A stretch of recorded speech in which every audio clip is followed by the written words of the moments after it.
Hi guys, मेरे YouTube channel पे आपका बहुत बहुत स्वागत है। तो आज हम स्टार्ट करते हैं the female reproductive system. The female reproductive system consist of a pair of ovaries. इसका मतलब है कि फीमेल रिप्रोडक्टिव सिस्टम में क्या होता है, एक जोड़ी ओवरी होती है, मतलब अंडाशय होते हैं, along with a pair of oviducts. उसके साथ साथ क्या होता है, एक जोड़ी ओविडक्ट्स भी होती हैं, अंडवाहिनियाँ होती हैं। उसके बाद यूट्रस होता है एक, मतलब गर्भाशय होता है, फिर सर्विक्स होता है, वेजाइना होता है, एंड द एक्सटर्नल जेनाइटेलिया। अब जो स्पेशल बात यह है कि वेजाइना के साथ साथ एक्सटर्नल जेनाइटेलिया को एंड करके क्यों बोला है। तो देखो, वेजाइना जो होता है वो अंदर का पार्ट होता है, इंटरनल एरिया होता है।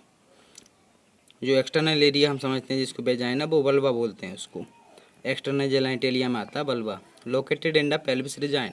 और जो श्रेणी मेखला वाला, श्रोणी वाला अपना भाग होता है, कूल्हे वाला, उसमें ये उपस्थित होते हैं। फिगर 3.3 ए, ये फिगर 3.3 ए इसमें देख सकते हैं, इसमें दिखाया गया है।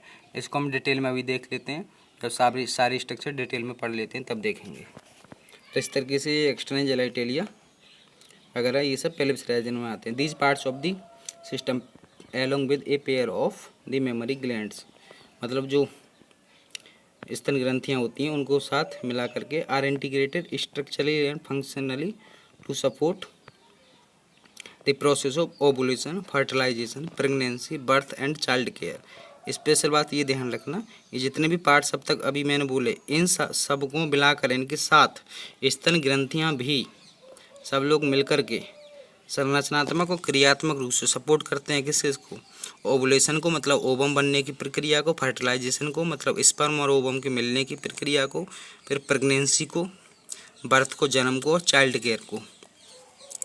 क्योंकि साथ में मेमोरी ग्लैंड क्यों लिए हैं, क्योंकि चाइल्ड केयर मतलब बच्चे को स्तनपान कराना, तो मेमोरी ग्लैंड ही करती है ना इस काम को।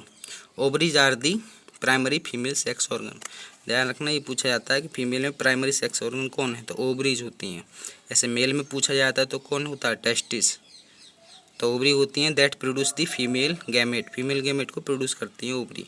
अंडाशय में तो बनता है ओवम, तो ovum and several steroid hormone, बहुत सारे स्टेरॉयड हार्मोन भी यहाँ बनते हैं। स्टेरॉयड हार्मोन कौन कौन से, जैसे ओवेरियन हार्मोन यहाँ हो गए, ये आगे बताए जाएंगे डिटेल में।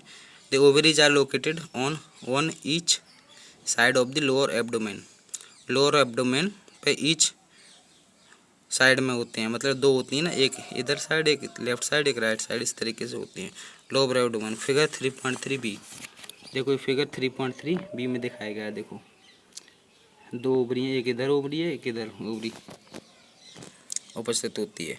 Each ovary is about 2 to 4 centimetre in length. देखो इसको ऐसे ध्यान रख सकते हैं कि ओवरी किस में होती हैं, फीमेल में होती हैं।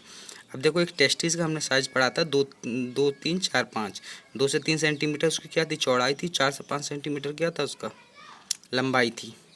तो यहाँ देखो कैसे ध्यान रखना, 2 और 4 क्या होता है, एक इवन नंबर होता है ना, सम संख्या होती है। तो ऐसे ध्यान रखना, केवल याद के लिए, कोई ज़्यादा दिल पर ना ले लेडीज वगैरह, कि फीमेल ज़्यादा कहाँ विषम परिस्थितियों को कहाँ ज़्यादा झेल पाती हैं, तो क्या सम परिस्थितियाँ को झेलती हैं, जबकि मेल विषम और सम दोनों परिस्थितियों को झेलते हैं। तो इसकी मतलब ऑड और इवन नंबर दोनों आ गए थे टेस्टिस के मेजरमेंट में, जबकि ओवरी की मेजरमेंट में केवल 2 और 4 नंबर आया, मतलब 2 और 4, मतलब ओवरी की जो मेजरमेंट लेंथ 2 से 4 सेंटीमीटर। से याद रखने के लिए, से याद रहता है हमेशा हमेशा के लिए, आपको रिवाज भी करना नहीं पड़ता। And is connected to the pelvis wall, क्योंकि हमारा ब्रेन फालतू की चीज़ों को ज़्यादा ध्यान रखता है।